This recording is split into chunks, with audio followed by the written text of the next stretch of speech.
Hello बच्चों, कैसे आप लोग। आज अपन लोग डिस्कस करने वाले हैं हमारा जो मैट 1 आईसीएसई 10th का, फिर से बोल रहा हूँ, आईसीएसई 10th का जो मैट 1 है उसका जो पेपर हुआ था उसको अपन आज डिस्कस करने वाले हैं। आई नो कि आपके पास क्वेश्चन पेपर नहीं है, तो इसीलिए मैंने ये अरेंज किया कि मतलब ये अपन डिस्कस कर लेते हैं, यहाँ पे आपको भी पता पड़ जाएगा क्वेश्चन क्या था और आंसर क्या होना चाहिए। ठीक है, तो उसमें अब बायोलॉजी वाला सेक्शन देख रहे हैं। तो सबसे पहले क्वेश्चन दिया गया यहाँ पे कि which of the following is incorrect regarding the structure of DNA. DNA के स्ट्रक्चर के रिगार्डिंग कौन सा यहाँ पे बेटा गलत है, इनकरेक्ट है।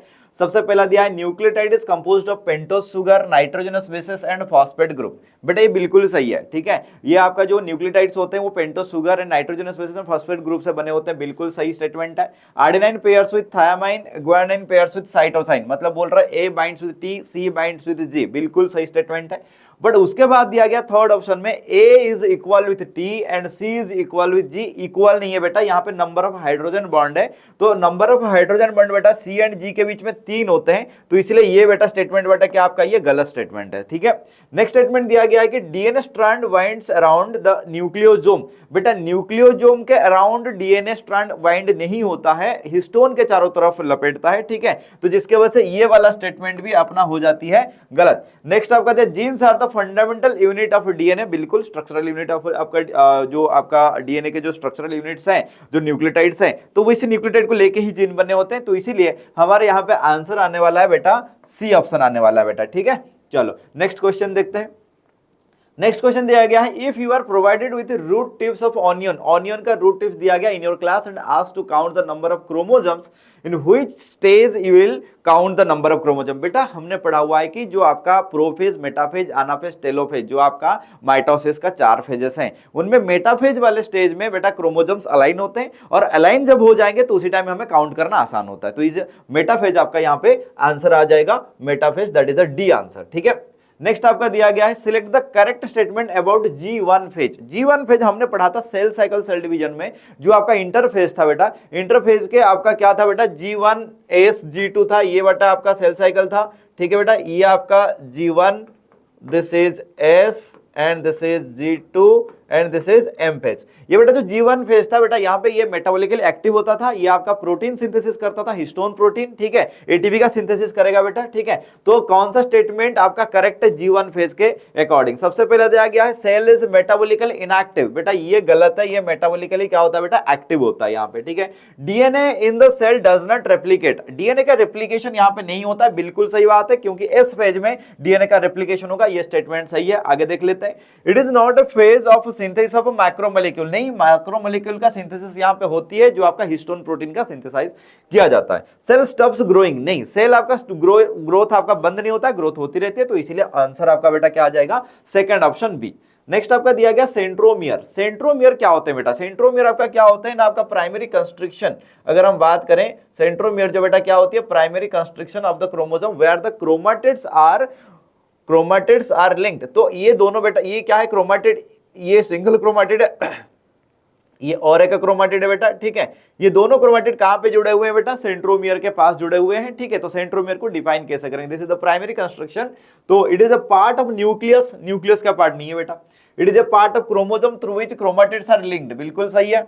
It is a part of DNA through which chromatids are linked, नहीं, ये स्टेटमेंट गलत। It is a part of RNA, नहीं, तो आपका सेकंड ऑप्शन आपका राइट है। नेक्स्ट आपका दिया गया माइटोसिस क्या है, इनमें से कौन सा स्टेटमेंट माइटोसिस को रिप्रेजेंट करता है बेटा, देखते हैं। माइटोसिस में cell process of cell replication during which one cell give rise to two non identical, non identical नहीं होता बेटा, आइडेंटिकल होता है। ठीक है, नेक्स्ट दिया गया है प्रोसेस ऑफ फिशन, फिशन नहीं होता बेटा, ये आपका फिशन जो होता है बेटा वो एमाइटोसिस के कैटेगरी में आ जाती है। ये जो हम बात कर रहे हैं बेटा, ये क्या है आपका माइटोसिस की बात कर रहे हैं। Process of nuclear division in which one cell give rise to 2 genetically identical daughter cells, बिल्कुल सही ऑप्शन है। Process of cell division during which one cell give rise to 4 genetical identically नहीं होता है, ये गलत स्टेटमेंट है, तो आंसर आ जाएगा बेटा आपका सी। नेक्स्ट क्वेश्चन आपका क्वेश्चन नंबर 6, जीन। जीन क्या होती है, physical and functional unit of heredity that carries DNA material from one generation to the next. पहला दिया गया physical and functional unit of heredity that carries DNA material, DNA material को carry करता है बेटा, बता रहा है। ठीक है, सेकंड ऑप्शन पढ़ लेते हैं। Physical and functional unit of heredity that carries chromosome, gene तो क्रोमोसोम को कैरी नहीं कर सकता। ठीक है, तो ये वाला स्टेटमेंट गलत है। Physical and functional unit of heredity that carries gametes, gamete नहीं कैरी करेगा ये। Physical and functional unit of heredity that carries genetic information from one generation to another generation. तो बिल्कुल सही स्टेटमेंट है, क्योंकि पहला ऑप्शन अगर आप देखोगे दैट कैरीज डीएनए मटेरियल, ये जो आपका डीएनए होती है बेटा, डीएनए के ऊपर ही बेटा क्या होती है आपका जीन होता है, दिस इज जीन। तो ये जीन जो है वो डीएनए के ऊपर होता है बेटा, ठीक है। तो इसीलिए जीन डीएनए को कैरी नहीं कर सकता, डीएनए जीन को कैरी करेगा। तो इसलिए ये वाला स्टेटमेंट बेटा आपका गलत हो गए और ऑप्शन आपका आंसर यहाँ पे बेटा डी है। नेक्स्ट अपन बात करते हैं क्रोमोजोम्स। क्रोमोजोम्स क्या होते हैं? Chromosomes cytoplasm of plant and animal में पाई जाएंगे। सेकंड दिया गया है in the centrosome of plant and animals, नहीं मिलेगा। In the RNA of plant and animal, नहीं मिलेगा। In the nucleus of plant and animal, बिल्कुल मिलेगा, क्योंकि साइटोप्लाज्म में मिलने की जो बात कर रहे हैं ना बेटा क्रोमोजोम, ठीक है। तो साइटोप्लाज्म में माइटोकॉन्ड्रिया एंड क्लोरोप्लास्ट में पाए जाते हैं। तो बेसिकली अगर हम क्रोमोजोम को सर्च करना चाहें तो न्यूक्लियस में ही हमें मिलेगा बेटा। तो इसीलिए आपका मोस्ट अप्रोप्रिएट आंसर आ जाएगा बेटा आपका क्या, डी आ जाएगा। नेक्स्ट अपन बात करते हैं spindle fibre, question number 8। Spindle fibre क्या करता है बेटा? स्पिंडल फाइबर क्या करता था ना, मेटाफेज के दौरान आपका जो आपका काइनेटोकोर को अटैच करता था सेंट्रोमियर के ऊपर, और उसको क्या करता था, क्रोमोजोम को सेपरेट करता था बेटा, ठीक है। तो यहाँ पे spindle fibre helps to divide nucleus, ना helps to divide cytoplasm, ना helps to divide chromosome equally in daughter cells from the parent cell। अच्छा, तो helps in divide centrosome बेटा नहीं होगा, तो फिर आपका ऑप्शन आ जाएगा बेटा सी। नेक्स्ट अपन देखते हैं क्वेश्चन क्या था। Diagram shows a cell of an organism, the nucleus contains 12 chromosome. इसमें बेटा यहाँ पे 12 क्रोमोसोम है, ठीक है। Then after it divide by mitosis how many chromosomes would be present one of the daughter cell. ये बेटा आगे जाके क्या बन रही है, 2 डॉटर सेल में कन्वर्ट हो रही है, डिवाइड होकर बन रहा। तो इसमें पूछ रहा है कि हर एक सेल में कितना क्रोमोसोम रहेगा बेटा। हर एक सेल में ये माइटोसिस बता रहा है, तो हर एक सेल में कितना रहेगा, 12 क्रोमोसोम्स रहेंगे। तो इसलिए आंसर आपका आ जाएगा बेटा सी, आंसर आ जाएगा। Next question number 10, the diagram below represent the stage. ये एक सेल डिवीजन का एक स्टेज दिखा रहा है बेटा, ये आप देख के ही पता कर सकते हो, ये जो है बेटा मेटाफेज है, ठीक है। तो during the cell division which stage is depicted, बेटा मेटाफेज है। And name the stage comes before the stage, stage से पहले बेटा प्रोफेज आता है। तो इसलिए आंसर आ जाएगा बेटा पहला ऑप्शन मेटाफेज एंड प्रोफेज, ठीक है। Next, given below diagram representing the stage during the mitotic cell division which one of the following is the correct stage। ये बेटा आप देख रहे हो न्यूक्लियर मेम्ब्रेन जो है रीअपियर हो रहे हैं, एंड जो सेल मेम्ब्रेन है अंदर की तरफ धस गया है। मतलब ये बेटा हम बता रहे हैं किसकी ना, सेल फोरो हो रही है एनिमल सेल में। तो ऑब्वियस बात है लास्ट स्टेज है आपका टेलोफेज आ जाएगा बेटा, ठीक है। Last option D.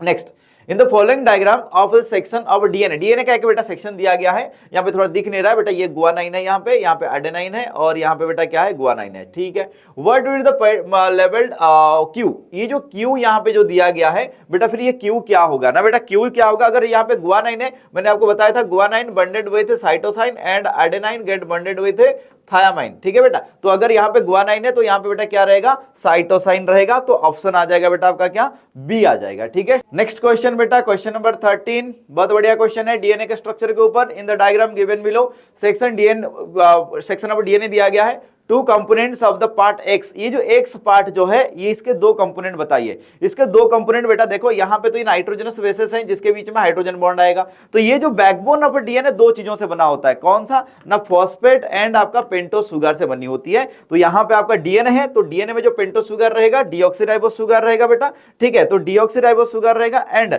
आपका यहाँ पे फॉस्फेट रहेगा। देख लेते हैं यहाँ पे पहला दिया गया ribose phosphate, guanine phosphate, deoxyribose thiamine. तो last option D option is the right answer बेटा, ठीक है। अब चलते हैं आगे।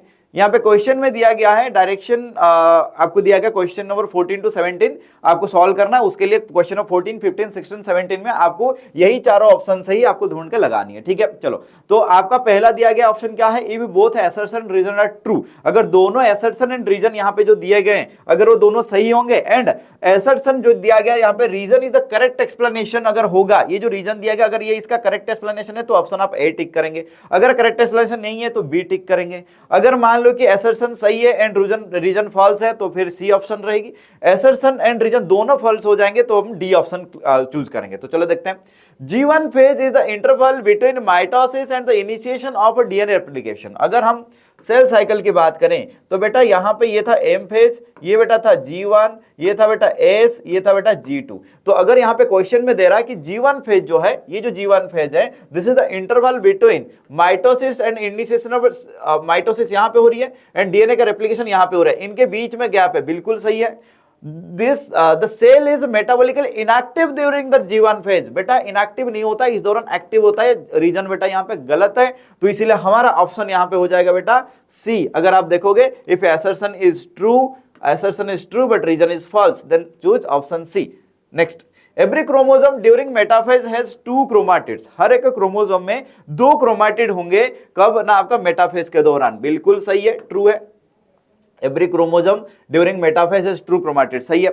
Synthesis of DNA takes place in the S phase, बोल रहा है एस फेज में डीएनए का सिंथेसिस होती है। बिल्कुल सही बात है, अगर एस फेज में डीएनए का सिंथेसिस होगी तभी तो आपका क्रोमाटिड्स क्या होंगे बेटा, डबल होंगे। तो इसीलिए ये स्टेटमेंट भी सही है और ये इसका करेक्ट एक्सप्लेनेशन है बेटा। करेक्ट एक्सप्लेनेशन है तो हम चूज करेंगे कौन सा ऑप्शन है, तो क्वेश्चन नंबर 15 का आंसर हो जाएगा बेटा ए। नेक्स्ट हम चलते हैं कहां पे, question number 16। Genes are the specific sequence of nucleotide on a chromosome.